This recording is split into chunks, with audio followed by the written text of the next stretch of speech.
안녕하세요. 11월이 되자마자 친정 부모님보다도 먼저 인사를 드리려고 달려온 30대 후반의 여자입니다. 거두절미하고 제 소개부터 먼저 해드리자면 저는 현재 강남의 한 성형외과 코디네이터로 일을 하고 있고요. 참고로 제가 일하는 그 병원은 바로 저희 친정아버지가 운영하시는 곳입니다. 그냥 보통의 직장으로 따져본다면 제가 아버지 백으로 회사에 들어온 사장 딸 정도가 될 것 같습니다.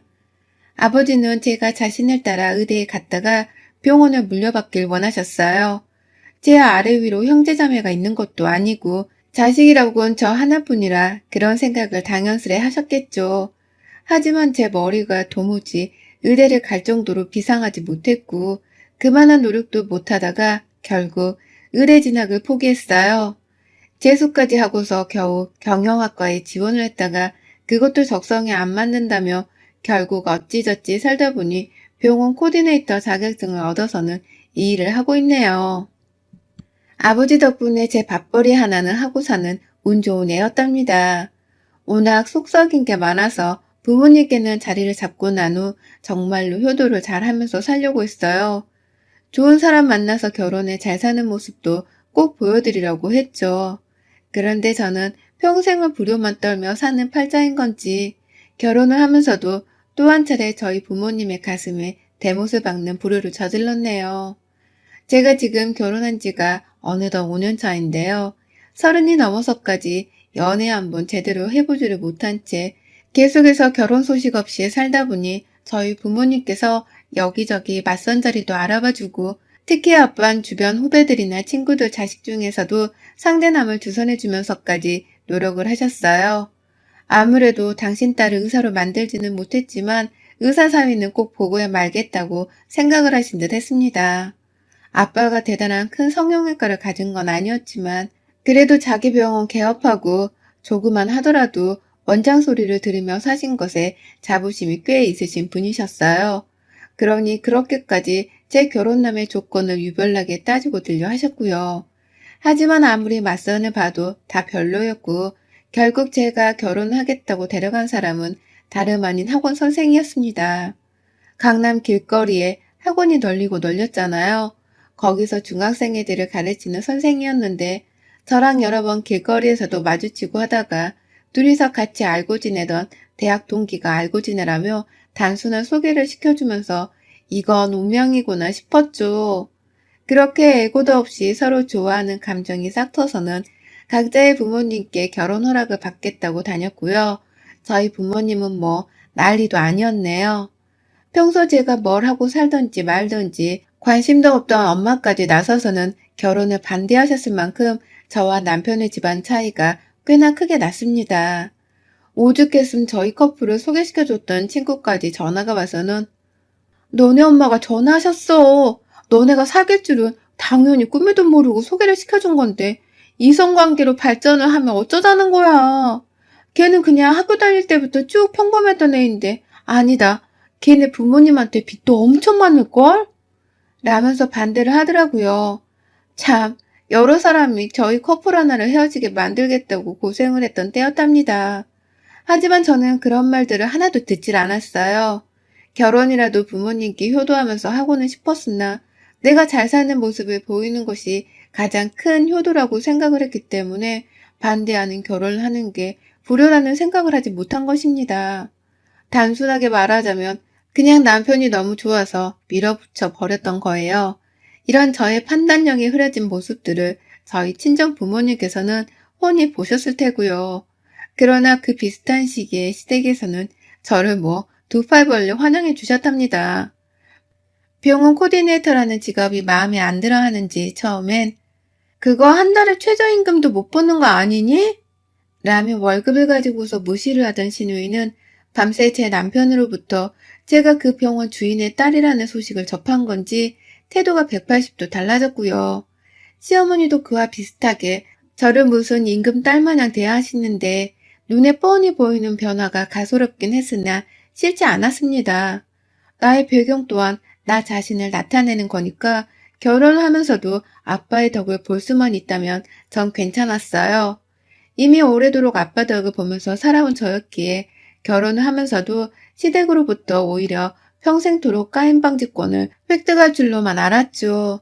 시어머니나 시누이 그리고 남편도 자신의 경제 사정보다 훨 여유가 있는 저를 괴롭히지만은 않을 것이라 생각했습니다. 그렇다고 저도 제가 가진 돈을 함부로 자랑할 생각은 전혀 없었고요. 하지만 결혼 생활은 정말 예상했던 것과는 정반대였어요. 무엇보다 믿었던 시댁 식구들에게서 하루하루 사기를 당하는 심정이었다면 믿으시겠어요? 부모님이 반대하는 결혼을 하면서 저도 많이 힘들었지만 그래도 남편이 제게 굳건한 신뢰를 줘서 견딜 수 있었습니다. 그리고서 결국 결혼을 하던 날 부모님도 어쩔 수가 없다고 생각을 하셨는지 식장에 참석을 하셨고 아빠는 저를 식장 안으로 데리고 들어가 주기까지 하셨어요. 그 후 신혼집도 제 명의로 병원 근처에 아파트 안을 구입해 주셨고 가전제품 같은 건 제가 너무 죄송스러워서 어떻게든 저 혼자 해결을 하겠다며 남편이랑 돈을 모으거나 가지고 있던 걸로 대체를 했습니다. 남편도 내내 저희 부모님께 죄송하고 감사하다면서 인사를 잘 하면서 살았고요. 하지만 막상 결혼을 시키고 나니 완전히 자기 집 식구라고 생각이 들었는지 저희 시어머니와 시누이는 갈수록 경우가 없어졌습니다. 처음엔 병원 딸이라고 잘해주기라도 했는데 결혼하고 3개월 차에 혼인신고를 하고 난 후로는 너무나 편하게 저를 대하더라고요. 거기에 약올림과 괴롭힘도 서슴지 않고 섞어가면서 말이죠. 남편에게 듣기로는 이 집안의 제사는 딱 2번, 설날과 추석 때뿐이라고 했습니다. 그 외에는 자기 부모님도 밖에서 돈 벌어오느라 바빠 제사고 뭐고를 못 지낸다고 하면서 말이죠. 그런데 결혼을 하고 나니 제사가 훨 더 늘어버린 겁니다. 갑자기 명절도 아닌데 조상님 제사를 지내야 한다면서 막 사와야 할 음식 목록들을 문자로 보내서는 대신 사오라고 심부름도 시키셨고요. 남편이랑 영문도 모른 채 시댁에 갔다가 정말로 제사를 지내다 오기도 했어요. 마치 제가 이 집안에 시집 오기 전에는 돈이 없어서 1년에 2번밖에 못 지내던 제사였는데 제가 시집 오고 나서는 대신 돈을 써줄 며느리가 생겼으니 조상님들한테 원 없이 제사를 지내보겠다고 작정을 한 분들 같았죠. 하지만 변한 건 그것뿐만이 아니었습니다. 밖에서 청소일을 하며 돈을 벌어오고 계시던 시어머니는 일을 갑자기 그만두셨어요. 밤새도록 야간 경비를 서면서 일을 하시느라 인사도 많이 드려본 적이 없던 시아버지도 일을 따라서 그만두시고는 집에 들어가 앉으시더라고요. 설마 이게 다 강남에 신혼집을 떡하니 사온 돈 많은 며느리 나 때문인가 싶었습니다. 그래도 설마 이렇게 대놓고 결혼을 하자마자 자신들의 일을 그만두곤 집에서 백수마냥 놀고 먹고 하겠나 싶었어요. 사람이라면 분명 염치라는 것이 있을 텐데 이렇게까지 무작정 일을 그만두는 계획 없는 사람들일까 싶었던 거죠. 하지만 제 불안감은 맞아떨어지더라고요. 시어머니는 일을 그만두자마자 저희 부부한테 이제 나이가 들어 밖에서 일하는 게 여간 힘든 게 아니야. 너희 둘이 함께 벌어서 생활할 텐데 다달이 50만 원씩이라도 좀 보내주면 안 되나? 라면서 용돈 얘기를 해오셨어요. 저희 부모님이야 뭐 당연히 자신들 노후 준비도 빵빵하게 되어 있으시고 지금 사시는 집값도 10억을 훨 웃돌고 아버지는 자신 명의의 제주도에 별장도 가지고 계신 분이시거든요. 제가 감히 혼자서 우리 부모님 노후를 책임지겠다고 생각하며 살아본 적이 없었습니다. 그에 반해 남자친구는 계속해서 용돈을 시부모님께 드리고 있는 중이었고 그에 대해선 제가 터치 한번 한 적이 없었죠. 그런데 시어머니는 용돈 달라는 소리를 굳이 저한테 꺼내며 말씀을 하시더라고요. 처음엔 남편이 하고 있는 일이라서 나는 잘 모른다면서 대답을 했는데 어머님께서는 너도 같이 줘야지. 너도 이제 내 딸인데. 라며 말씀을 하시더라고요. 그러니 저는 바보처럼 그냥 용돈을 드리겠다고 말씀을 드렸습니다. 남편이랑 잘 지내는 와중에 시부모님이랑도 잘 지내면 좋을 텐데 처음부터 돈 문제 때문에 얼굴 붉히는 일을 만들고 싶지 않았거든요. 돈 50만 원이 저에게 그리 큰 지출도 아니었고요. 하지만 그 후 시어머니는 저에게서 돈 50, 남편에게서 돈 50, 총 100만 원씩을 다달이 받아가시면서도 점점 저를 더 굽어가는 딸로만 취급을 하셨어요. 뭐 하나 나아지는 것 없이 저를 점점 더 돈줄로만 취급을 하셨습니다. 시누이까지 합세를 해서는 옷을 사달라고 연락이 오고 밖에서 친구들 만나는데 명품 가방이 필요하다고 하면서 저희 집에 와서는 가방 하나를 빌려가 놓고서 지금까지 그걸 돌려주지 않고 있기도 하답니다. 시어머니는 뭐 그런 딸을 그냥 내버려 둔 채 오히려 자신도 재산 문제나 평소 용돈 문제를 가지고서 어떻게든 저한테서 돈을 뜯어내려고만 혈안이 되셨고요. 오죽했으면 남편이 저한테 당신이 주는 용돈을 당장 끊어버려. 당신이 이러니까 누나랑 엄마가 점점 더 버릇이 나빠지는 것 같아. 라고 하면서 오히려 돈을 주는 제 탓으로 돌렸어요. 먼저 돈을 달라거나 빌려달라고 뻔뻔하게 구는 건 자신의 엄마랑 누나였는데 이제 와서 아무 힘도 없이 요구를 들어주고만 있던 바보 같은 저에게 탓을 돌리더라고요. 그러니 저도 남편에게 섭섭하기 시작했고 갈수록 사소한 시댁 문제로 인해 부부싸움이 잦아져 갔어요. 그렇다고 저희가 이혼을 할 지경까지 이른 건 아니었지만 확실히 이전보다는 서로에 대해서 사이가 훨 소원해지긴 했습니다. 그와 동시에 남편은 저희 부모님 보기를 엄청 눈치 보는 듯 했고 급기야 저를 대할 때에도 돈에 있어서만큼은 잘 위축이 되는 듯 보였어요. 그러다 코로나 터지고 시어머니나 시누이 얼굴을 잘 못 보고 살게 되면서는 저도 생각을 할 시간을 가져보게 되었죠. 내가 정말 너무 오냐오냐 말을 들어드리고 돈을 베풀었나 싶어서 반성도 했고 이제라도 나 할 소리는 하면서 행동을 조심해야 하는 게 아닌가 싶었습니다. 그러다 코로나로 인해서 작년 말에 남편이 학원에서 잘리고 집에 들어앉게 되면서부터는 시어머니께 드리던 용돈을 칼같이 끊어버렸어요. 내 남편을 먼저 챙기고서 우리 가게를 살펴야 했으니까요. 남편은 다시 올 중순에 재취업에 성공을 하긴 했으나 그 사이 시어머니는 저한테 화를 내고 말도 아니셨어요. 용돈을 함부로 끊었다는 욕부터 시작해서 다시 달라는 예원 섞인 욕까지 절 아주 물주 취급하는 게 분명하다 싶었습니다. 그러던 와중에 여러 번 저희 집을 무작정 찾아오려고 시도를 하신 적이 있었는데 바로 2주 전 평일에 뜬금없이 시어머니가 저희 집에 대야 2개를 시누이랑 나눠들고 쳐들어오셨어요. 저는 평일에 휴무를 지내서 보통 집에 있는 걸 시어머니가 알고 계셨는데 이번에 작정하고 문을 두드리며 열어달라며 밖에서 기다리시더라고요. 이게 뭐 하자는 건가 싶었는데 시누이는 잠깐 집에 들어와 대야를 놓고서는 다시 도로 밖을 나가더라고요. 그러더니만 한참 뒤에야 아주 끙끙거리면서 들어오는데 손에는 배추가 몇 포기 들려 있었습니다. 딱 4포기를 겨우 포대에 넣고서 들고 와서는 우리 김장하자 라며 싱글벙글 웃더라고요. 다시 한번 말씀드리자면 저랑은 전혀 사전에 얘기된 것이 없는 상황이었답니다. 그러니 저는 얼떨결에 휴무날 시어머니랑 시누이 등살에 밀려서 김장을 하게 되었어요. 김장철이 아닌 걸로 아는데 갑자기 김장을 해야 한다면서 꼴랑 배추 4포기만을 사들고 온 시어머니랑 시누이를 보며 황당함이 아주 하늘을 찔렀으나 꾹 참았습니다. 그렇게 제 집안에 있는 고춧가루랑 멸치액젓, 마늘이랑 생강 등등 각종 김치 양념에 필요한 조미료들까지 다 제 것을 꺼내 썼고요. 한참 그렇게 만들고 있다가 시어머니가 갑자기 야, 너 찹쌀풀 안 만들어? 라면서 심부름을 시키시는 바람에 쭈그려 앉아있다가 일어나서는 곧장 또 찹쌀풀을 만들러 갔죠. 영문도 모른 채 막 정신없이 김장을 하느라 분주했어요. 꼴랑 4포기니까 금방 끝낼 수 있겠다 싶어서 빨리빨리 하려고 노력을 했죠. 그런데 그때 시누이가 자기 혼자 우리 집 냉장고를 뒤져보더니 안에 있는 냉동 삼겹살 뭉퉁이를 꺼내들더라고요. 그리고는 이거 돼지고기지. 우리 보쌈 해 먹으면 되겠다. 라고 하면서 곧바로 냄비에 물 하나 붓고서는 보쌈을 만들더라고요.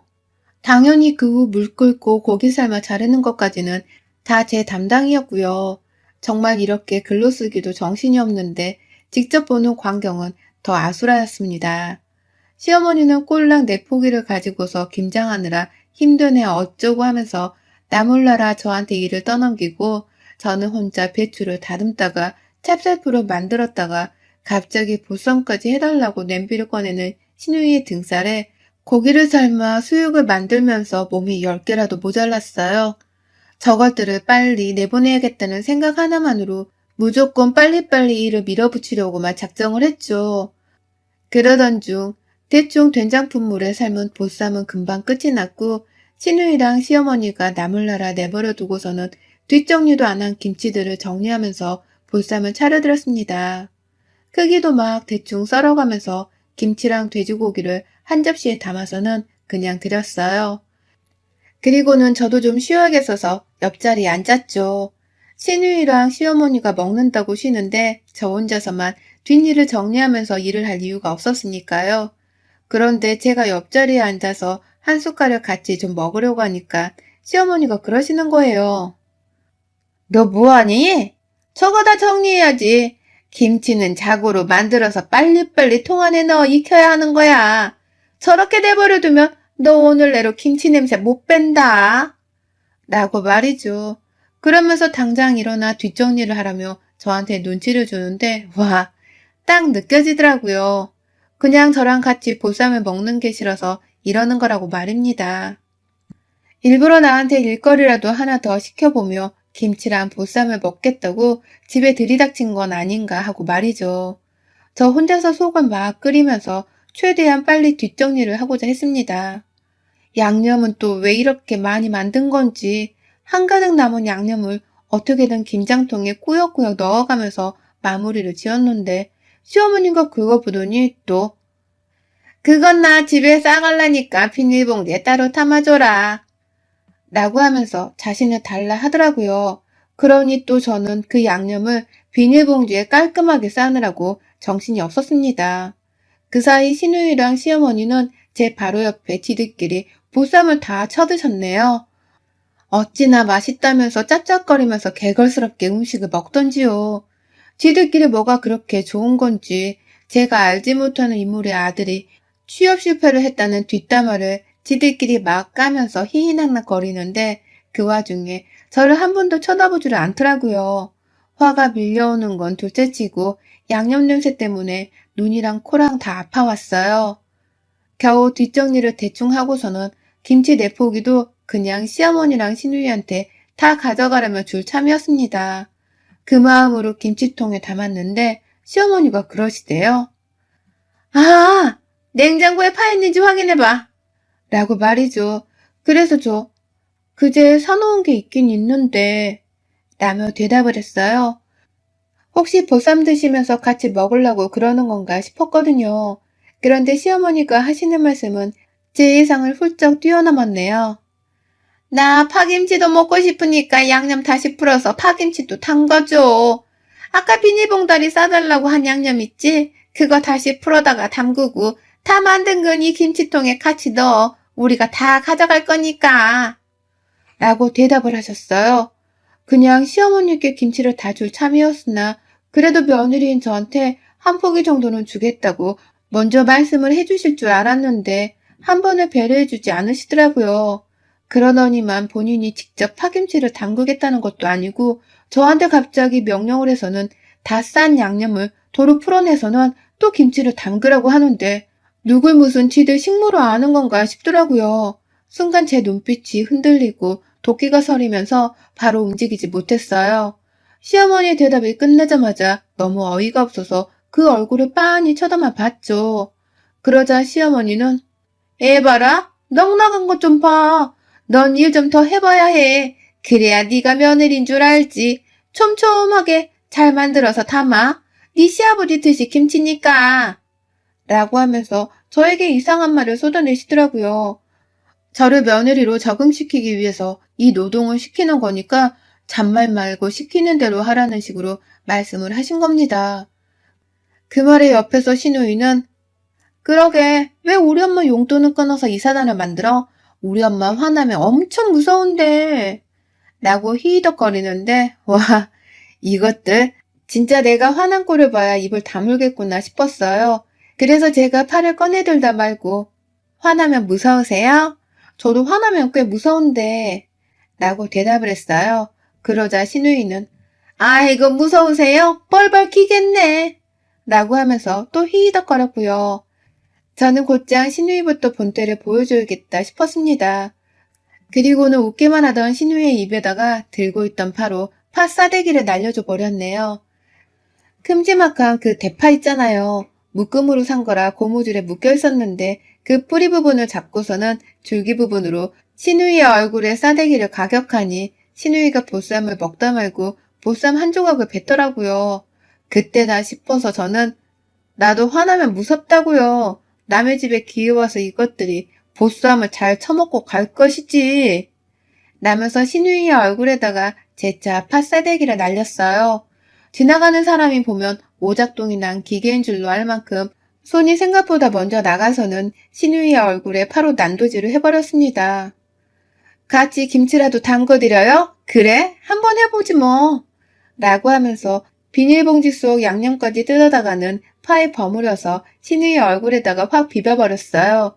그러자 옆에서 시어머니는 자기 딸이 맞아 죽는다 싶었는지 어머 얘가 사람 잡네. 애가 미쳤어. 사람을 잡으려 해. 라고 하면서 제 손을 어떻게든 부여잡고 폭력을 막아보려 하셨는데 제가 그만 신우이한테 팥살대기를 날리다가 시어머니께도 몇 대 한꺼번에 싸대기를 쳐가면서 맞춰내고야 말았네요. 그 바람에 시어머니도 김장 양념에 팥싸대기까지 얻어맞으셨고요. 아이고 너 이게 뭐하는 짓이야? 라고 하면서 파가 입에 들어가기까지 해버렸다가 침을 퇴퇴 해가면서 절 피하는데 순식간에 시모랑 시누이는 보쌈을 먹으며 놀다 말고 배추포기를 다 남겨둔 채 도망을 쳐버렸어요. 지들이 가져왔다가 나눔 없이 도로 싹 다 가져가려고 딱 배추 4포기만을 싸가져 왔을 텐데 결국 그 포기들을 며느리인 저한테 다 넘겨주고서는 빈손으로 팥싸대기만 맞고서는 돌아가셨답니다. 그 덕분에 저 혼자서 김치 4포기를 가졌네요. 시누이한테는 파로 홍군형을 내줬고 시어머니는 딸내미 지키겠다고 섰다가 덩달아 싸대기를 얻어맞고서는 딸내미 데리고 주랭랑을 치셨고요. 그렇게 떠나고서는 시어머니가 전화를 해와서는 김치 담근 걸 택배로 보내라고 연락이 왔는데 끝까지 그지 새끼 면모를 잃지 않는 그 모습이 존경스러우면서도 한편으론 정말 역겹다는 생각도 들면서 다신 연락하지 말라 소리를 쳤습니다. 다음번엔 다른 걸로 난도질을 시켜드릴지도 모른다고 하면서 말입니다. 그리고 저는 그날 한번 삘 받은 김에 한꺼번에 일을 해치우겠다면서 시누이 집을 쳐들어갔어요. 나한테 빌려갔던 명품 가방을 도로 뺏어오기 위해서 말이죠.